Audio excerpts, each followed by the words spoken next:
Assalamu alaikum wa rahmatullahi wa barakatuh, everyone. Hello, everyone. Good afternoon. Today, we'll begin our event now. Good afternoon, ladies and gentlemen, our honored guest, and our fellow audience.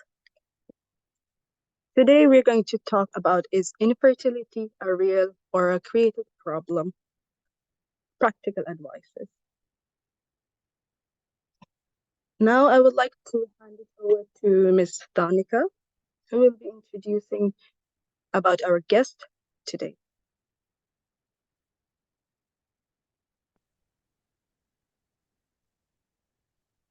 Good day, everyone, and a heartfelt welcome to this enlightening webinar dedicated to the profound and often challenging topic of infertility. Today, we are honored and privileged to have with us a distinguished expert whose expertise in the field has not only advanced understanding, but has also provided solace and support to many individuals and couples.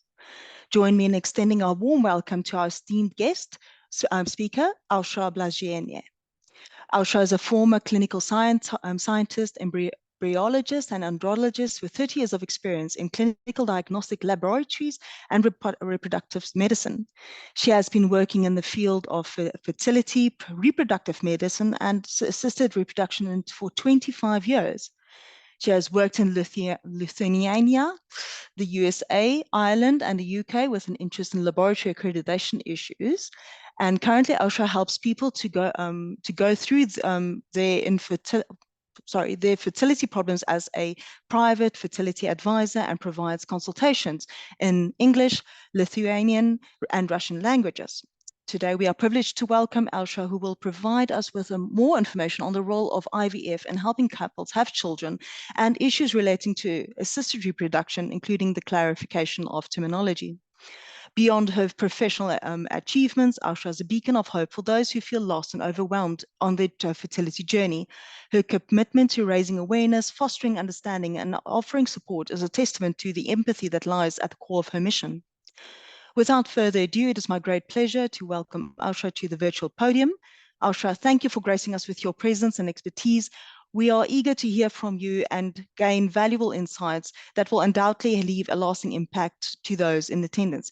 Please join me in giving a warm welcome to Aušra. Over to you.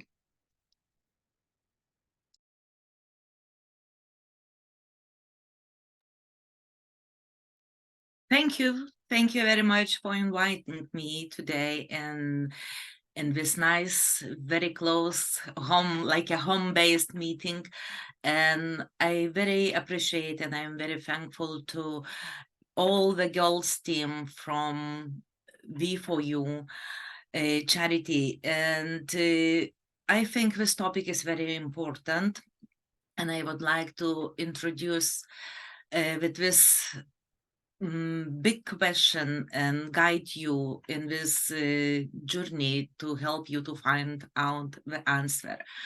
Because on the end, I hope on the end of my presentation, you will see that probably you will find out answer and probably you will change your mind about your infertility issues. And will make next steps to improve your health and to help yourself.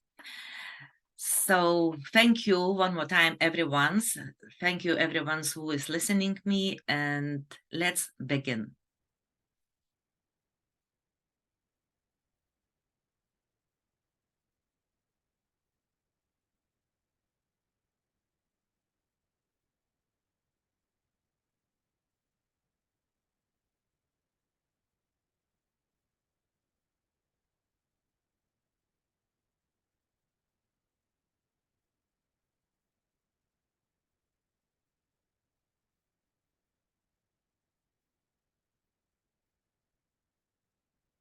Okay.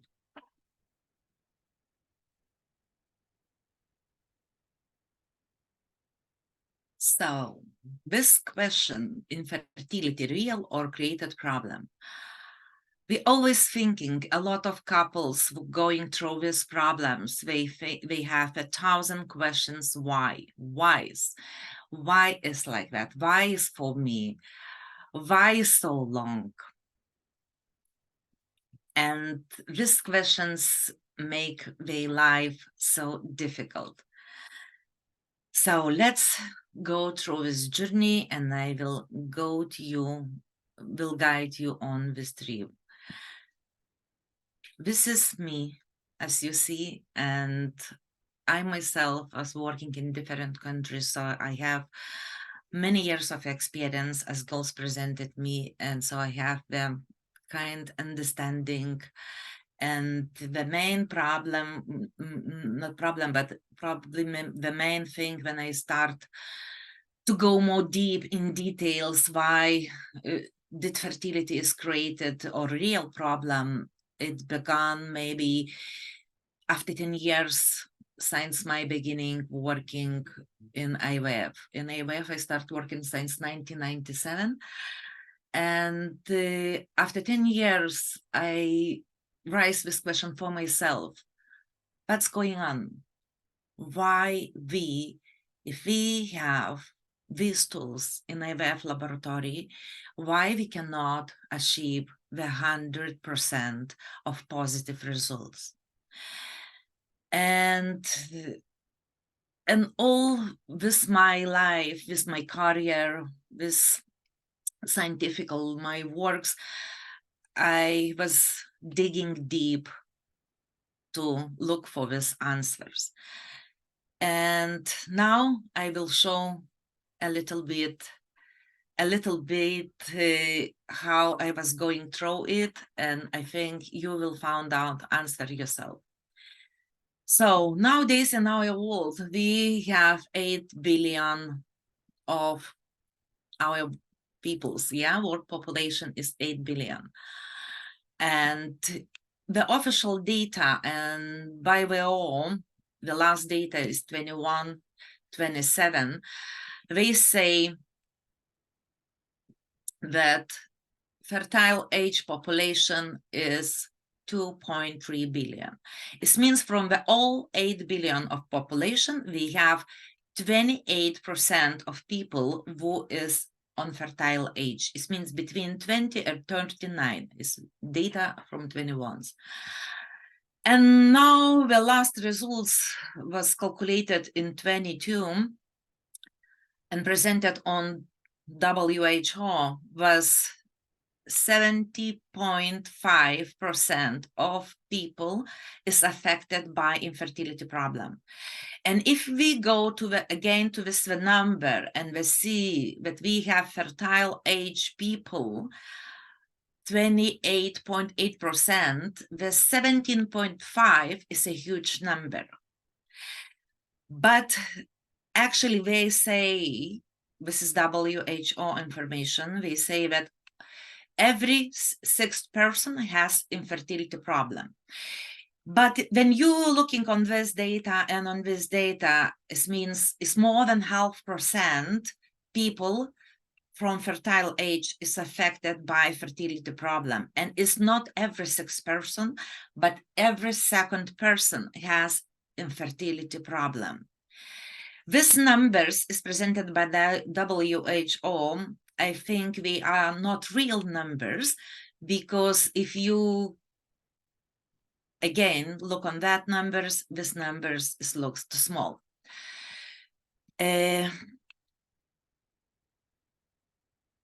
How infertility is calculated by sex? By sex, again, this is the data is from WHO. They say that 30% of women is affected by infertility, 30% of men, and 30% of both genders. I could say that this percent is maybe 10% of women and 10% of men, and more than 50% is affected both genders, because this is how we see the result, the numbers in the lab. Usually the problem is in both partners, and 10% is unknown cases. That is unknown cases. Unknown cases is usually immunological factor of infertility. and immunological factor of infertility is actually depends of health of your body. How they agree with that, only 10% on immunological factor. And we see a huge global decline or fertility rate. Per 70 years, the decline is around 50%. This is huge. For our population is huge. And many couples who going through infertility problems usually have not only this big questions, 1,000 questions in their head, but after a while, they experiencing very bad conditions and psychological conditions, which affects their health, even if they going through fertility procedures, fertility treatment. And you have to keep in mind this all the stress, all the psychological depressions, anxieties, all these things is affecting their body. And when body of people is affected, this means and the cells that they will be delivered in the laboratory will be affected as well. Many of us heard the theories that our world is overpopulated, that 8 billion of people is too much for us. We heard there is too many of us in the world, and Earth's resources is too short for all of us. And as we see, the fertility decline is 50%, and we still delivering to us this message where we are overpopulated. The data shows that our world in deep problem. In the last 50 years is a huge fertility decline. So why do so many people then have infertility problems? Let's deep dive together to look for these answers. And the answer is that there is a very popular agenda that we now know everyone's, and we was introduced in the last 3 years about this agenda, this Sustainable Development Agenda 2030. And this agenda says that we have to think about population numbers. We have to do something that our population was more sustainable. And some group of scientists who prepared their program for sustainable development, and I will say that sustainable population is delivered in the Overpopulation Project. This you can find on the website, and read all the programs. A little points, some of the points of the program I will show you soon. So the main agenda is to do everything to reduce population growth on the planet. This is the main reason that we have to go through all these sustainable development goals that our population get sustainable. And who is behind this? Behind this overpopulation agenda, we see all the main governmental organizations, science like United Nations, European Union of Government, Bill Gates, Melinda Foundation, Rockefeller Foundation, WHO, Gavi, World Economic Forum, Club of Rome, Planned Parenthood, and many, many others. And some of the points presented in this project is like this on individual level, on governmental level and global level. And on individual level, I not will here disclose all the points. You can find out yourself going on the website, but some of them is very important because they related and they will help you to find out answer. Like example, educate your teenager children about sex and contraception early without taboos. Then donate to family planning programs like International Planned Parenthood, like these organizations, yeah? And actions on the national level. Make modern contraception legal, free, and available everywhere, even in remote areas. Eliminate baby bonuses, government and funding for fertility treatments, and other initiatives to raise fertility rates. Then on the global level, financially support media programs designed to change social norms to boost family planning. Approve contraception, approve contraception methods, make abortion available. Like this kind of goals, yeah, is everything in that project, and it supports sustainable development programs. We already see that our world, our girls, our women is on huge contraception impact. And they are actually very happy to see these numbers. And this is by the countries you can find the contraceptive usage in all over the world. The highest level in this table, you can see the Finland is 78% of girls fertile age is on the contraceptive medication. And United Kingdom, like example, is 70.7%.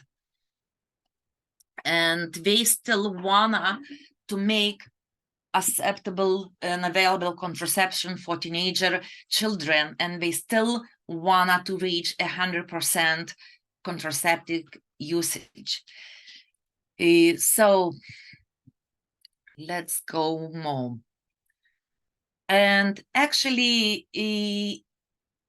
this overpopulation project team, they actually made a study in 2019 to look on the all scientific literature and that is related to contraceptive use.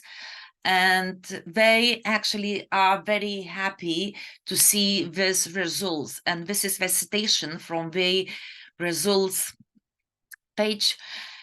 Says, falling fertility was closely associated with increasing use of modern contraception. Family planning programs with advice on family size and modern contraception offer promising roads to sustainable low fertility. It means we are so happy that they see these results, that our fertility decline is going successfully, yeah? Then all the process actually starts not today and not in 2018. And as we see the 50 years, the fertility in last 70 years, the fertility decline was by 50%. We have to go more deep. And when we going more deep, we found the main project that was initiated in the Club of Rome. The Club of Rome, hopefully, I'm not going to talk about the Club of Rome, but hopefully you will, already, or you will go and find out yourself. The Club of Rome is the elite group that is presenting the projects to our governments to work on it. So the limits of growth, the project was in 1972, and all the main thing was mentioned with our resources, our earth resources is going down, and we have to do something to make fertility be controlled, and the main thing was to stop growth of our population. And it came to the help, like all the organizations that I mentioned before.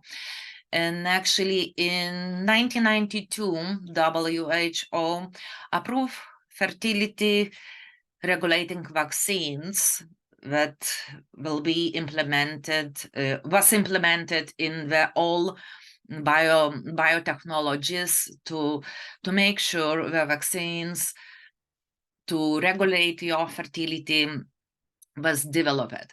And actually, since 1992, vaccines like based on mRNA or DNA was on the scientific agenda, and every company, pharmaceutical, biotechnology company, was interested to work to deliver this new vaccines based on new technologies. And that means vaccines on new technologies. It means the technologies could be how to say, not one vaccine could be just for fertility. Vaccines could be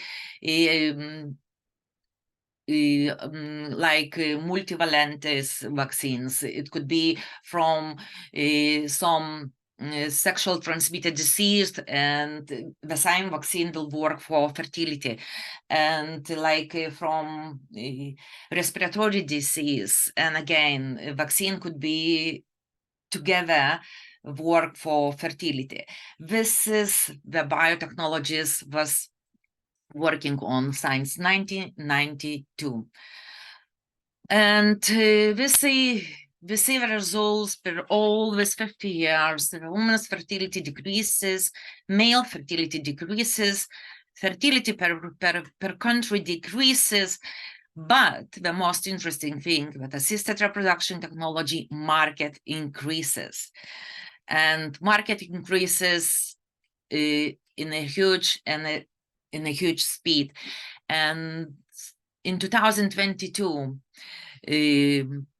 it was giving profit for 4.1 billion all of the market, but they expecting by 2032 to rise with assisted reproduction technologies profit to 60 billion. So this is how it is. The project to control our population, to make our population sustainable, is in big rise, and I think this is just visible and actually is in huge speed. Again, not only fertility vaccines was developed, and not only contraceptive use was developed and on agenda. Also on agenda is to make sure that all this fertility things is controlled by our environment, and our environment is affecting our lives everywhere and every day. So the pesticide use, we start to use since 1946, and was huge programs, and the three programs, the three eras of pesticide use began in 1946, and since 1976 they integrated the pest management. We said, okay, we will manage the pesticide use in our environment. But actually, this was then the moment that genetical modification gave rise, the born genetical modification. And since 1976, already scientists was working on genetically modified food. But when you start in 1946, it doesn't mean that pesticides disappear, And you can see pesticides era give us very bad results. The fertility declined by 50%, and three generations of population actually affected. And pesticides is very bad for our body, for our fertility, and it giving bad effects, like pesticides effects on woman fertility, you can see in that slide, and all hormone disbalance depends from pesticides use. The changes in hormone levels, ovarian cycle irregulation, impaired fertility, is everything is coming from pesticides used in our everyday food. In epidemiological studies, they show that is reduced fertility, prolonged time for pregnancy, spontaneous abortion, stillbirths, development defects is coming from pesticide use. Also, as you see here, eating fruits and vegetables with high amounts of pesticide residues, such as strawberries, spinach, peppers, and grapes, may reduce women's chance of conceiving and bearing child, according to a new study from Harvard. And we know everything. We know we're doing studies for that, but is nobody speaking about this. Nobody delivering this message. Nobody coming to the point, the main reasons why we're getting a fertility problem. We just only wanted to offer them more treatment procedures and to guide people to go through artificial reproduction technologies.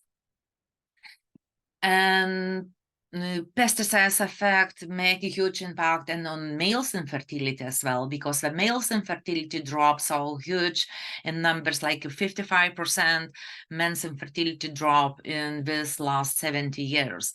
And it's affecting total sperm count, sperm motility, sperm morphology, and reduction in ejaculate even, and concentration reduction, DNA fragmentation, chromosome aneuploidy, is all the genetical issues is related to pesticides use. Yeah.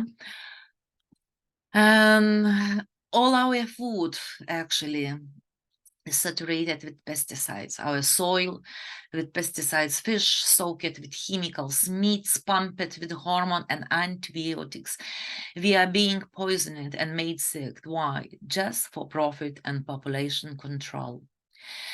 And WHO organization, we're not doing anything to solve this and to talk about this, like I mentioned before, but they doing only one thing to help with the huge organizations and to hide the problem, yeah? So what we are doing, we're changing normal values. As you see here, Science 1943 to 2021. This is a semen analysis a table to show how we're changing the normal values. The concentration in 43 was 60, the normal values by WHO. But now WHO already giving us 60 million per milliliter concentration value. This is a huge numbers, you know, this is how it works. We're not talking about problem, but we just reducing normal values. And this is very important because this changes showing that patients who would have been considered as abnormal and treated and given advice for fertility problems in the previous years, they becoming normal after the change. This is the high, how to say, this is the red flag, you know, this is the red flag, how it works. And, you know, everyone has to start thinking and see this. And WHO helping to develop all guidelines and accept everything that helps to lead our governments to their projects to sustainable population. Yeah. And you can see our water is saturated with pesticides too. And WHO approves chemicals like fluoride, bromine, iodine, silver to be added to our water. And this is the document that you can find on WHO website, and it says this is okay, you know, that our water will be a little bit, you know, with some ads. They actually giving us why we need to to use this is because of viruses, yeah, because of viruses, of, you know, to preserve our water from contamination and everything. So the fluoride impact on our fertility is very huge, you know, and is, of course, you all hopefully know, because this is the most described chemical already in the literature. So this fluoride giving reduction in sperm motility, the fluoride altering sperm morphology, reducing sperm quality, increasing oxidative stress, and reducing capacity of breed. And fluoride on women's fertility is giving to greater risk of miscarriages and stillbirths, and the babies babies who will be born after delivery will have risk of neurotoxicity. And the next, bromine, is toxin for our reproductive organs, and bromine is like affecting our fetal growth, sperm quality, menstruation cycle length. The study found also between top water consumption during pregnancy and increased risk of spontaneous abortion. And bromine can reduce male sperm count and case malformed sperms. This means DNA will be affected. Iodine is toxic for our fertility and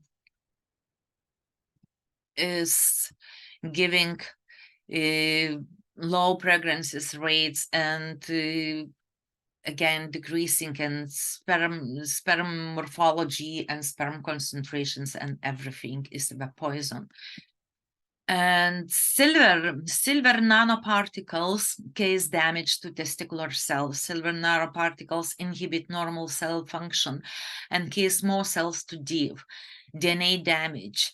And silver is added to the document when I showed it was only about 3 ads, but silver added, I think, since 2019 we start adding some silver particles to our water as well.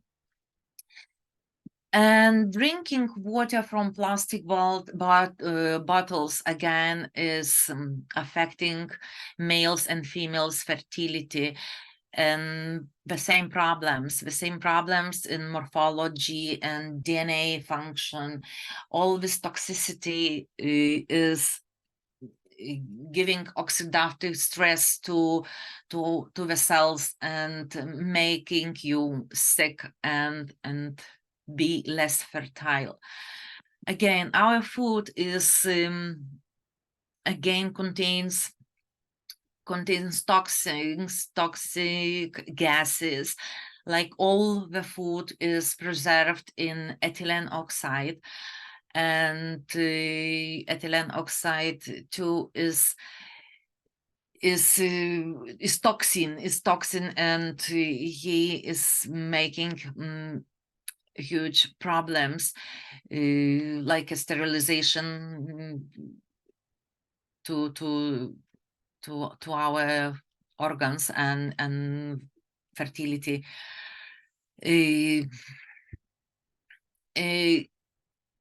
It shows some studies shows that is in pregnant women like show that spontaneous abortion was by ethylene oxide usage, miscarriages, many problems. Aluminum, I already talked about aluminum, sorry. And aluminum for males, yeah, more detailed about aluminum concentration. Aluminum concentration affects oligozoospermia, and is giving oligozoospermia. It means the concentration is low spermiogenesis. Again, this is DNA. Spermiogenesis is, if spermiogenesis is affected, it means the DNA will be affected as well. And all these particles, like a silver, aluminum, heavy metals particles, can be found in our air as well. And the sky chemtrails, when you probably hear about it, is real. You know, they are real and they are poison as well. And from the sky, they delivering to our fields all these pesticides and all these metal particles, and you can see in our everyday sky. Just, you know, look up, you know, raise your head and see on the sky, and you will see how it's affecting our everyday life. So increasing evidence of poisoned environments, poisoned air, water, soil, food, healthcare products, food supplements, medicines and vaccines, electromagnetic radiation, heavy metals and other toxic chemicals, and their effects on our fertility. And not only on fertility. In fact, it is the main reason why the majority of the population has other health problems, is disabled, suffers from virus illness, and feels unwell.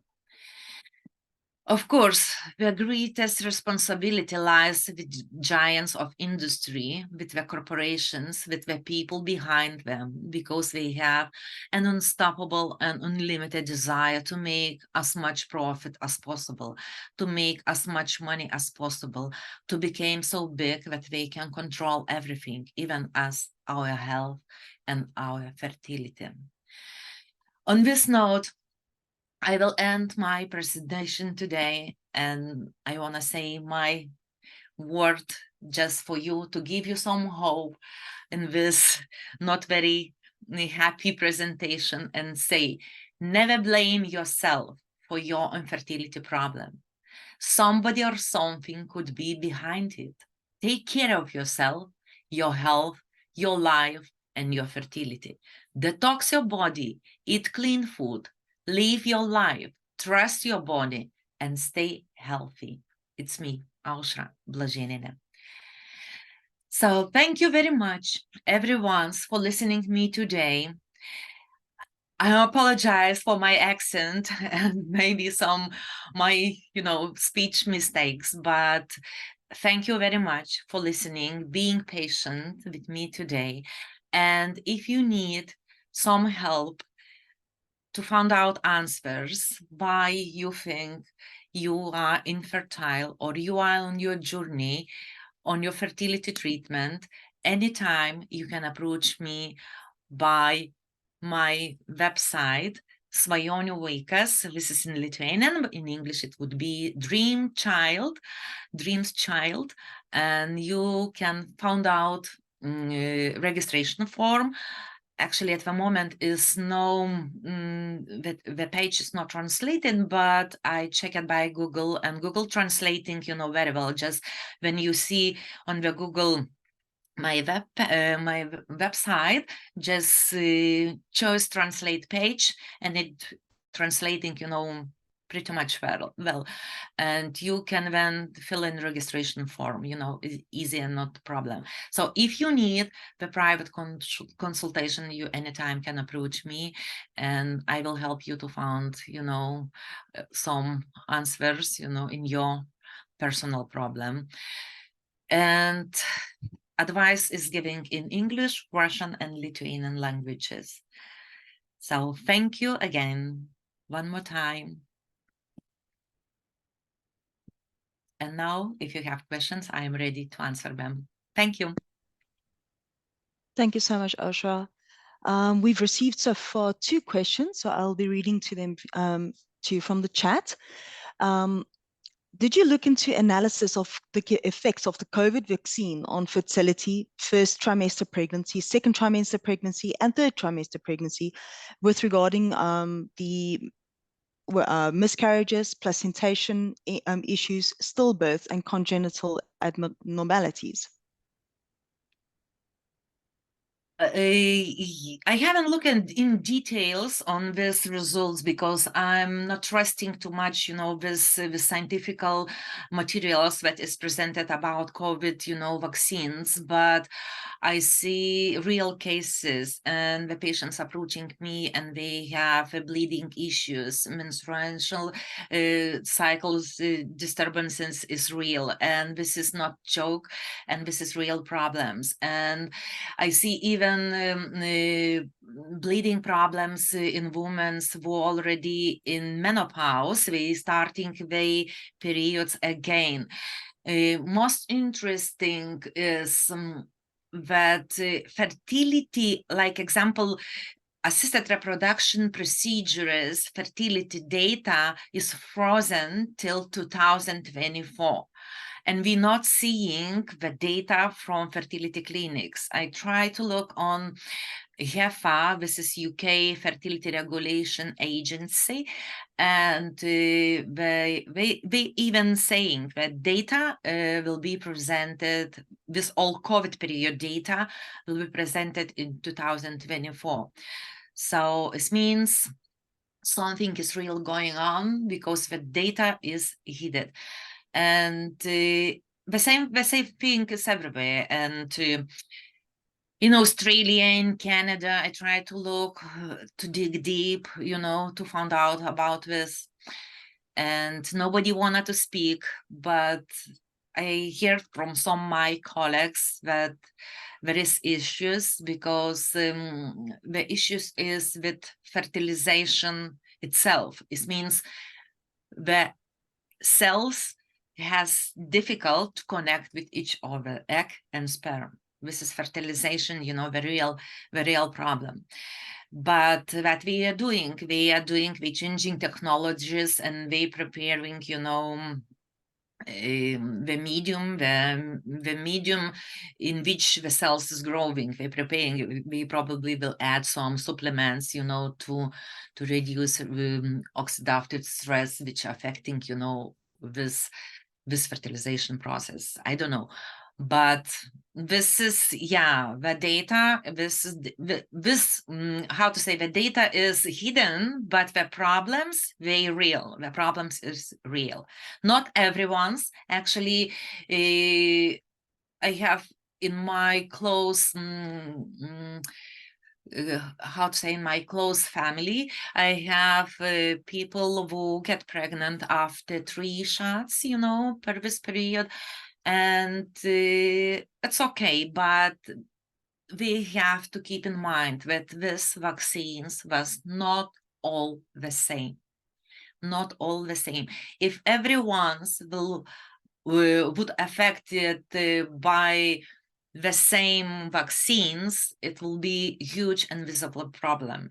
Why we're not seeing this visible problem? Because the vaccines was not all the same. Thank you so much. We have another COVID vaccine related question. Okay. If a person already has had the vaccination, how is it possible to clean the body from this?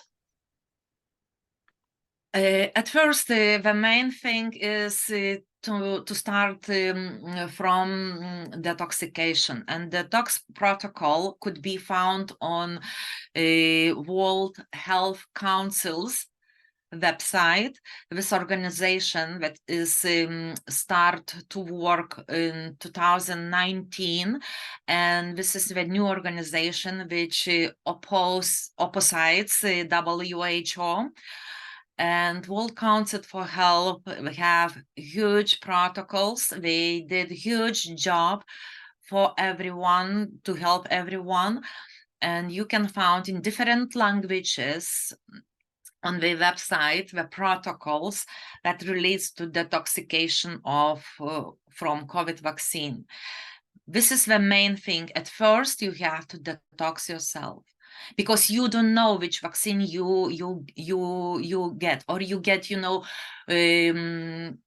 vaccine like DNA, or you get mRNA vaccine, or you get vaccine without genetic material, because we see now that vaccines was completely different, or you get vaccine just with heavy metals, with nanoparticles, you don't know which. So you have to start from detoxification program. Thank you so much. Does age really matter in connection to fertility, as we hear that older women are having risk of having children with abnormalities and Down syndrome? Also, IVF clinics refuse to accept 45 years plus clients. Again,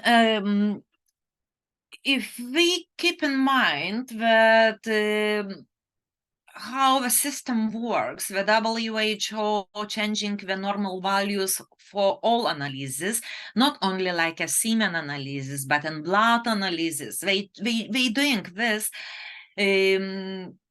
every 5, every 10 years, because they know they have something to hide. And now we see from my presentation that is, if everything is poisoned, it means this is why we need to hide everything.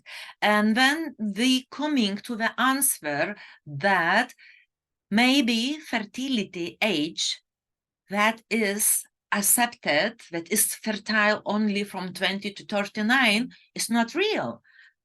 And to be honest, if you look, I was looking for that data, and you can go on Wikipedia, actually, and just write in the Google, women who get pregnant after 50s. And you will see the huge table, women from different countries who get pregnant naturally after 50s. And the paradox coming from the point that all these guidelines given from WHO maybe are not true. Maybe they just, because, again, we are poisoned. We eat with toxins, and this is why we cannot get pregnant. If we will read from the toxins, maybe we can get pregnant, in after 50s. Just, we have to start to think about that. I agree with that, the ladies after 45s can get pregnant, and it's not keen that clinics we not accepting. But the thing is, why we not accepting? We not accepting because we know that results in artificial environment, it will be more difficult to get. Always we have to think that in artificial environment, the results will be less effective than in natural.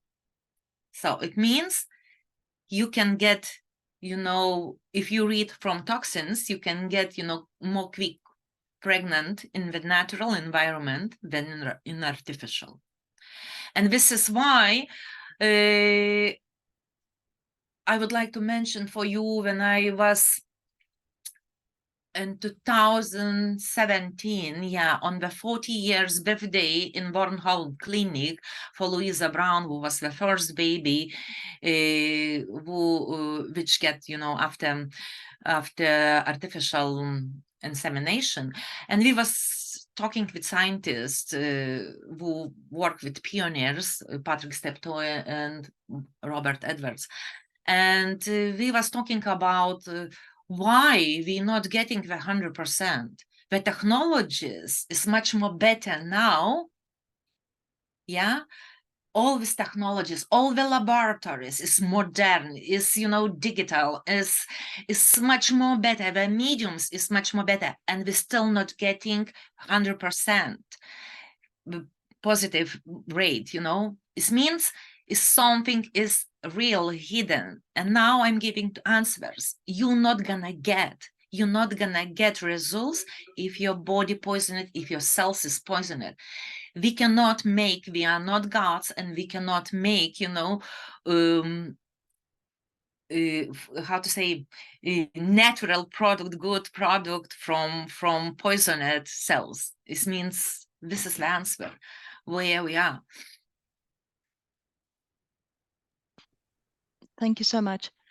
What about the effect of alcohol, smoking, coffee, obesity on infertility? Is there any scientific question? Just to add to that, what is the effect of obesity? Have you noticed lower fertility rate, and by how much %?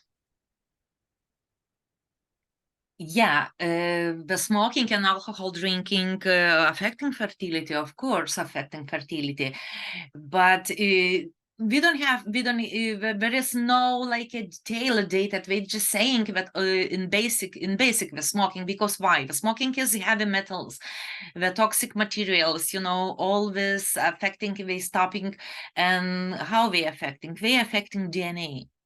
The DNA damage. Before was no, how to say, was no technologies to check DNA damage. And after 1976, and the genetical age start rising, the more detailed and more deep we start to go to genetic, you know, assessment of anything, and we start to deliver like a semen analysis, yeah, that you can check, you know, your DNA. And now actually is getting very, very important to check DNA fragmentation test, because all these little things, the smoking, the drinking, they giving reactive oxidative stress to our cells. It means when stress reactive oxidative, it means not enough oxygen the cells DNA is getting, and it means the malfunctions will be more malfunctions we can see, and the DNA will be more damaged. So this detailed things is how to say from smoking, but how smoking affects in detail your DNA, we still don't have this data, but we know, we accept that smoking and drinking affects your DNA. Yeah. Thank you. Is having more children bad for women, as the clinics here in the West encourage contraception and ask to take a break of a few years? You know, from the break after conception is the best, of course, it's the best to suggest for ladies that, you know, at least 1 year to get to restore your body, you know, to deliver a second baby. But the thing is, if you live in a healthy environment and you eating healthy food, you drinking healthy clean water, and you breathing, you know, clean air, it means your body not will be like too much damaged. And you know, the woman, actually the fertile age woman, her body is restoring very quick. And you know, the delivery, 1 delivery per year is not a big, you know, big problem. But you have to think that after a while, your body, with every delivery, your body will be need more and more time to restore, to get back to her how to say, to her normal being, yeah, like she was before deliveries.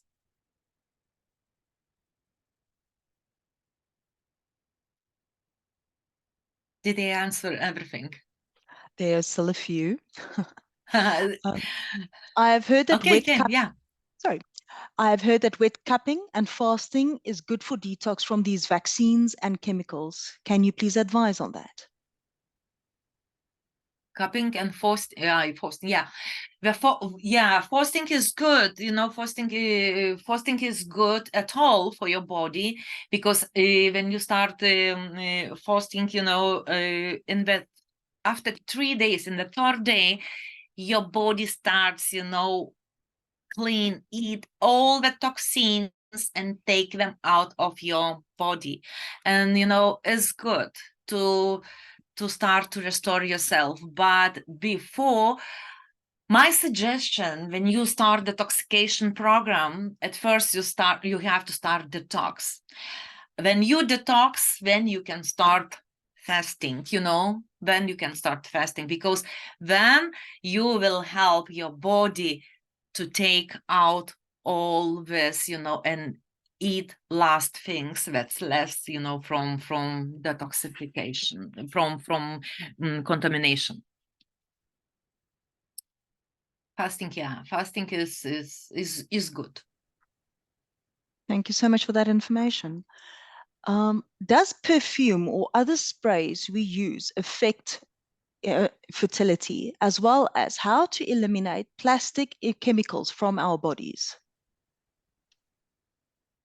Yeah, perfumes, yes, perfumes too, they are affecting. Perfumes are affecting because perfumes is alcohol, and perfumes is better for ladies to use etheric oils than perfumes, because perfumes, alcohol, and if you're using too much, it's anyway you're getting through your skin, through your nose, and of course it will be affecting in the same way as alcohol affecting. This means it will be the DNA affected. It's not in the huge numbers could be, but you have to look on this contaminations. You have to look as a basic.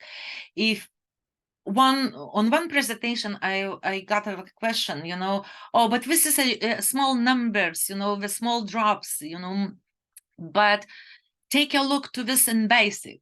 You get small drop from on food, pesticides. You get, from hormones from meat. You get antibiotics from fish. You get,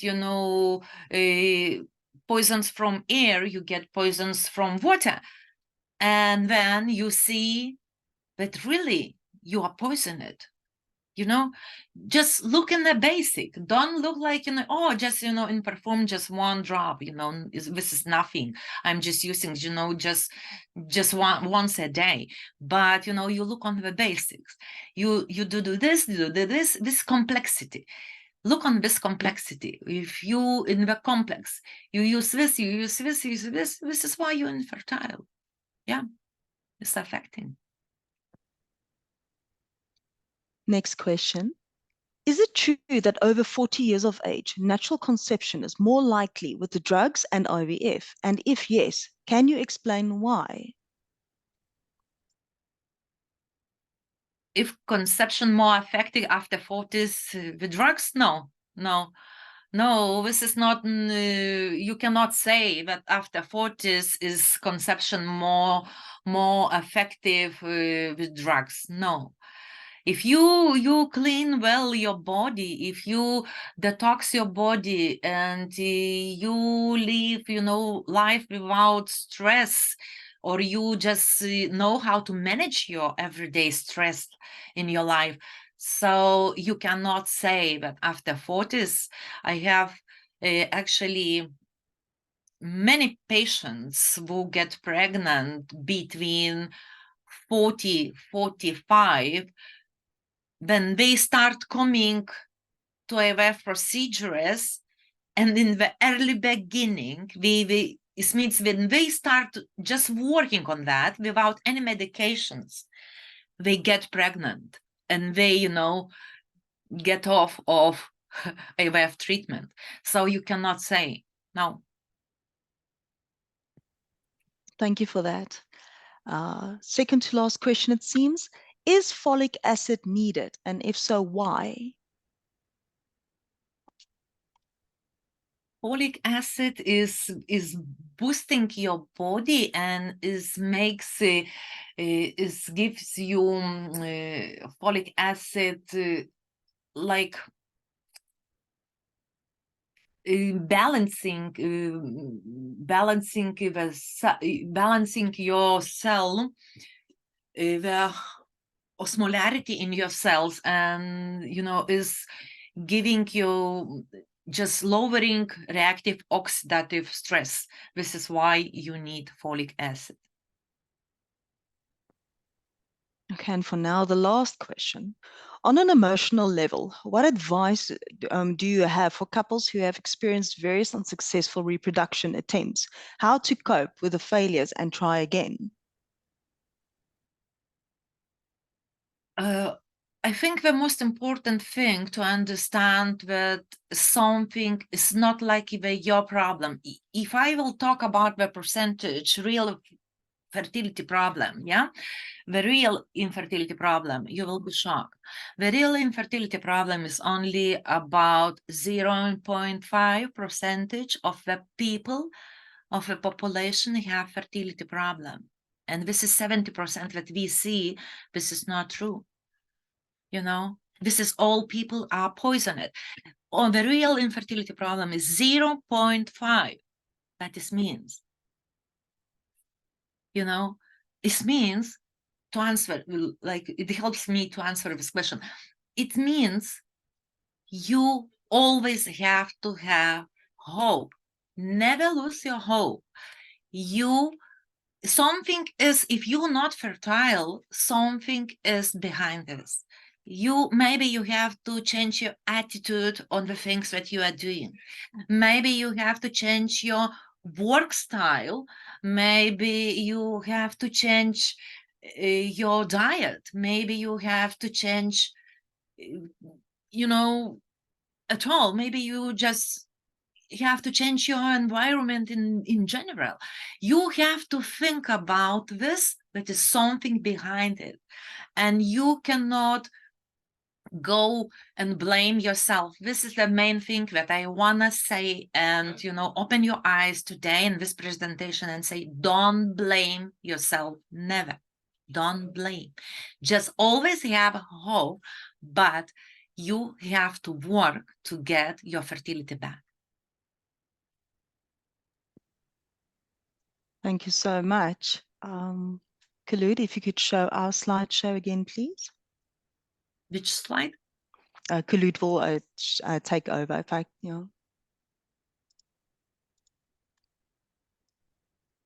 This one? This one is perfect for now. Thank you. Okay.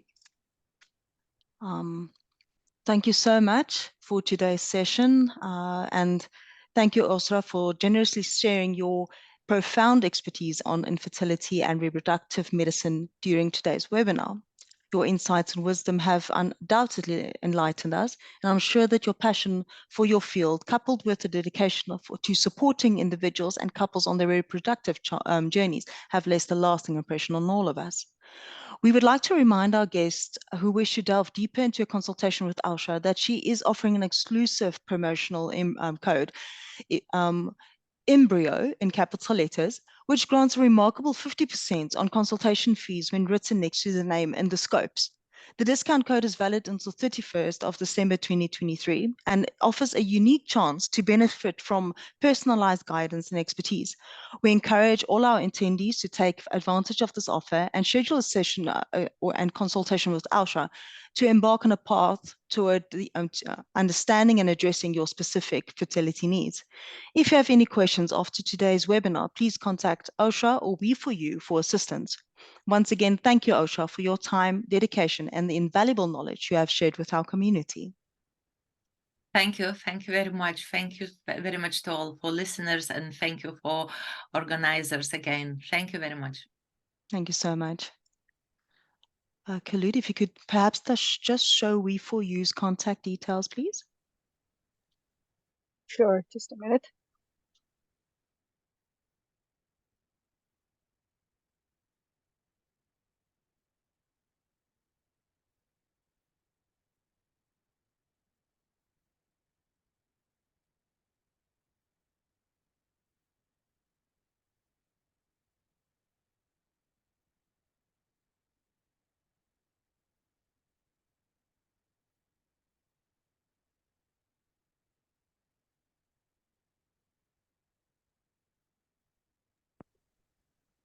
I will just tell our listeners a bit about We4U.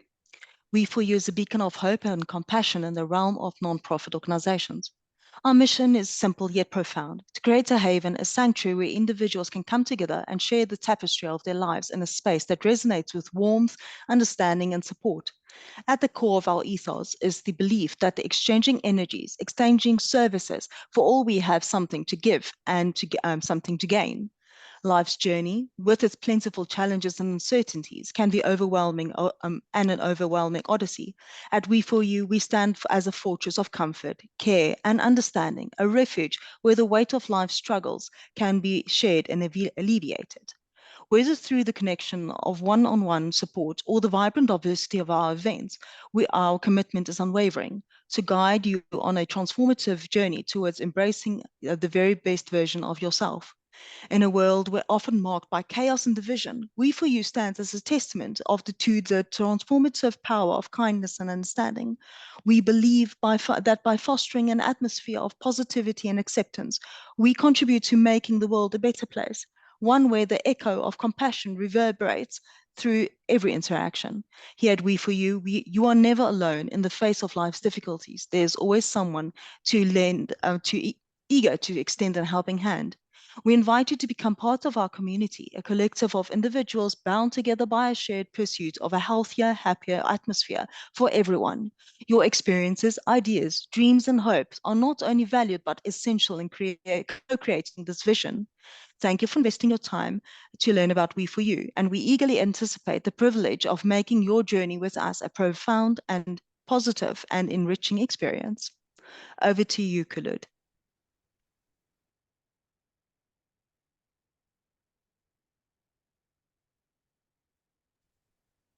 Thank you so much,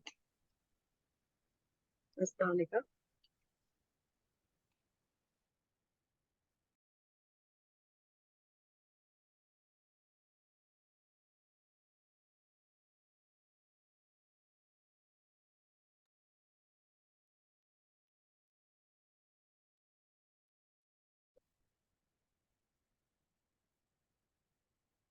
Thank you so much, Ms. Danica, for a lovely presentation.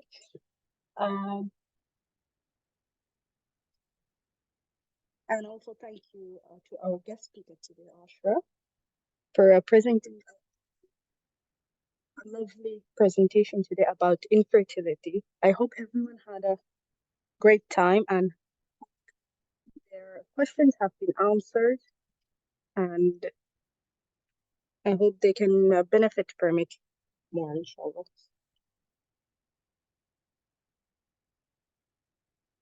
As we come towards the end of our session today, I would like to speak about our next event that will take place on Saturday next week, 12 GMT, 2nd December. It's about financial management, practical advice for the household.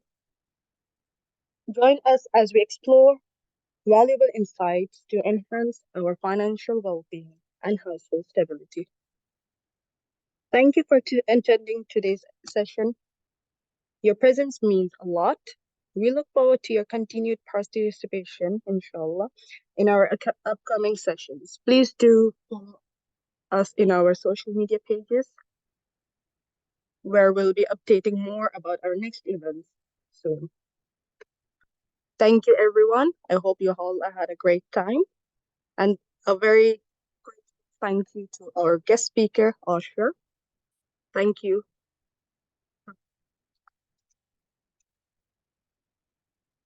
Goodbye, everyone.